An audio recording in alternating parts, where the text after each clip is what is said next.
कल mock drill के दौरान सायरन बजेंगे। एक बड़ी खबर देखिए, कल मॉक ड्रिल के दौरान सायरन बजेंगे, लोगों को अलर्ट करने के लिए सायरन बजेंगे। उन सायरन को सुन के घबराना नहीं है, सायरन को सुन के क्या करना अब हम आपको यह बताने जा रहे हैं, क्योंकि मॉक ड्रिल के दौरान सायरन बजेंगे। 244 जिले जो सरकार ने चिन्हित किए हैं वहां पर यह सायरन बजाया जाएगा मॉक ड्रिल के दौरान, ताकि लोगों को अलर्ट किया जा सके।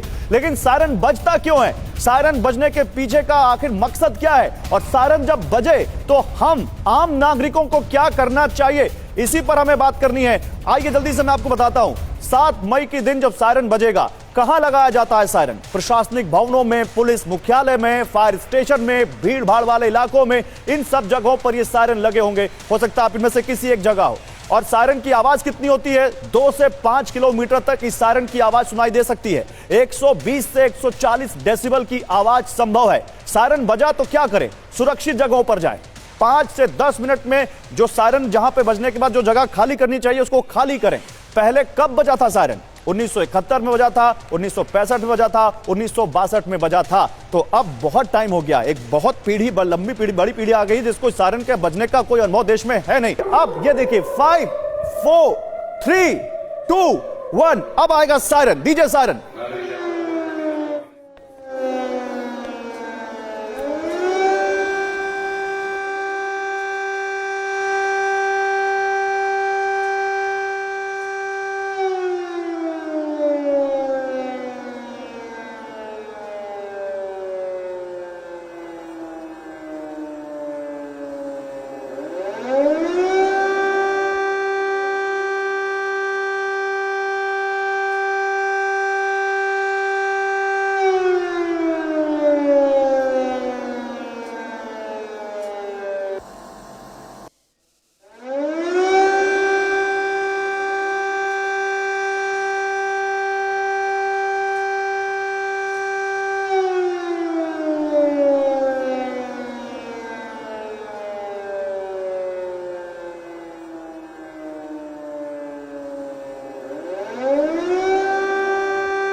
तो ये युद्ध का सायरन है जो आप सुन रहे हैं।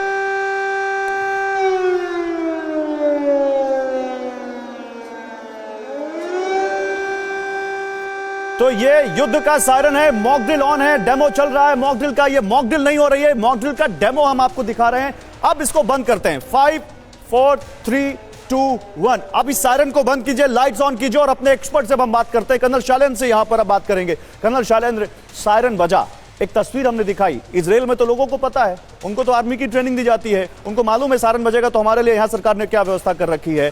फर्ज कीजिए दिल्ली में सायरन बज जाता है किसी भीड़ भाड़ वाले बाजार में, या ये लोग जो जहां से भी हैं, दिल्ली, लखनऊ, या जो हमें स्क्रीन के उस पार जो लोग हमें देश भर में कहीं से भी देख रहे हैं, अगर उनके यहां सायरन बज जाता है तो क्या करें वो?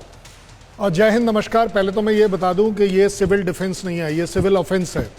140 करोड़ आप लोग हो मेरे सैनिक, और मैं सरहद पर तभी लड़ पाता हूं जब मुझे पता है मेरी फैमिली सिक्योर है। तो इसको कभी भी सिर्फ डिफेंसिव मत लीजिएगा, ये आपके तरफ से ऑफेंस है, मेरी सिविल सोसाइटी का ऑफेंस है कि हम अपनी रक्षा कर सकते हैं, हम अपने आप को बचा सकते हैं। आपकी बात आ गई सायरन की, बहुत जरूरी है ये समझना, जो कि इस समय शायद नहीं लगेगा। सायरन बजेगा कब? जब हमारे कंट्रोल रडार्स और सिस्टम्स जो हैं डिटेक्ट करेंगे कि जहाज हमारी तरफ आ रहा है। वो किस तरफ आ रहा है और कितना डायरेक्शन चेंज करता है वो एक अलग बात है, लेकिन जब सायरन बजा है तो आपके पास, जैसा बताया गया, 5 से 7 से 8 से 10 मिनट का टाइम है। इसलिए अगर एक एज अ ग्रुप एग्जांपल दें, हम बीच वाले लड़के को एकदम से जंप मारकर बाहर जाने की जरूरत नहीं है। आपके पास बहुत टाइम है। अगर आप वो जो इजराइल वाला देख रहे थे ना, 4 बच्चे भाग रहे थे लेकिन 2-3 पैदल भी चल रहे थे, वो समझदार हैं, क्योंकि आपका ये जैसे ही सायरन बजा, आपका पैनिक सेट नहीं होना चाहिए। घर जाइए, अपनी सोसाइटी में जाइए, बताइए, इस बात को बढ़ाइए कि सायरन बजने का मतलब पैनिक नहीं है। सायरन बजने का मतलब है कि जो मैं ऐसे ऐसे चल रहा था अब शायद मैं ऐसे ऐसे चल लूं। सिर्फ फर्क ये होने वाला, तो तेज चले, तेज चले, ऑब्वियसली। अब आप बताइए, एक बार फिर से दिखाइए, एक बार फिर से दिखाइए। मैं आपको बताता हूं, अब मैं इस जगह हूं और जैसे ही सायरन बजा, एक तरीका यह है कि मैं इसको गिराऊं और भाग लूं। ये नहीं करना है। क्यों? क्योंकि आप जब ये करोगे तो 4 लोग और जो हैं वो पैनिक में आते हैं, वो बड़ी बात है। लेकिन आपको मालूम है कि मुझे उस दरवाजे से निकलना है या मुझे उस दरवाजे से निकलना है, यही ड्रिल होती है। It comes naturally. अगर हम लेफ्ट वाले लोग हैं तो मैं इसकी तरफ जाऊंगा, ये देखिए, और राइट वाले जो चतुर्वेदी सर हैं वो उस तरफ जाएंगे क्योंकि उनको मालूम है कि गेट उस तरफ है।